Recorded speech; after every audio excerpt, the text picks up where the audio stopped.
સુરતમાં ખેડૂત સંઘર્ષ સમિતિ દ્વારા ખેડૂતોના વિવિધ પ્રશ્નોને લઈને સરકાર સામે આંદોલનનું એલાન કરાયું હોય તેમ પત્રિકા જાહેર કરી ખેડૂતોને એક જૂથ બની પોતાના હક માટે લડવા અને આગામી કાર્યક્રમમાં જોડાવા અપીલ કરાઈ હતી। ખેડૂત સંઘર્ષ સમિતિ દ્વારા ખેડૂતોને સંબોધીને જાહેર કરવામાં આવેલી પત્રિકામાં કૃષિ ક્ષેત્રની હાલની સ્થિતિ અંગે ગંભીર ચિંતા વ્યક્ત કરવામાં આવી છે।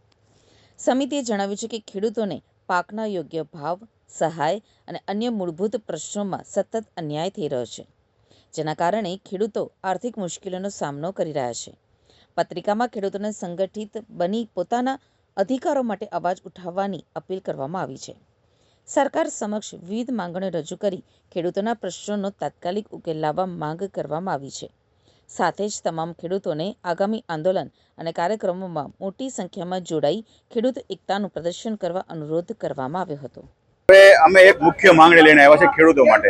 જે ખેડૂતો આજે આંદોલન કરી રહ્યા છે આખા ગુજરાતની અંદર, તો આ ખેડૂતોને આંદોલન કરવાની જરૂર ક્યારે પડી કે જ્યારે સરકાર કોઈ કરવા નથી માંગતી ત્યારે જરૂર પડી। આ કોર્પોરેટ જગતની સરકાર છે, ખેડૂતો માટે હિતકારક માટે સરકાર નથી। આ કૃષિ મંત્રી જેવા ગમે તેવા લફારા કરી બફાટ આપી દે છે, કારણ કે જો ખેડૂતોને યોગ્ય વળતર મળ્યું હોત તો ખેડૂતોને આંદોલન કરવાની જરૂર ના પડી હોત।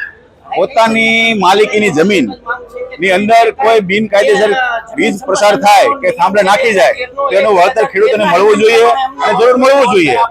આ માટે ખેડૂતો બહાર આવ્યા છે તો એ ખોટું શું છે?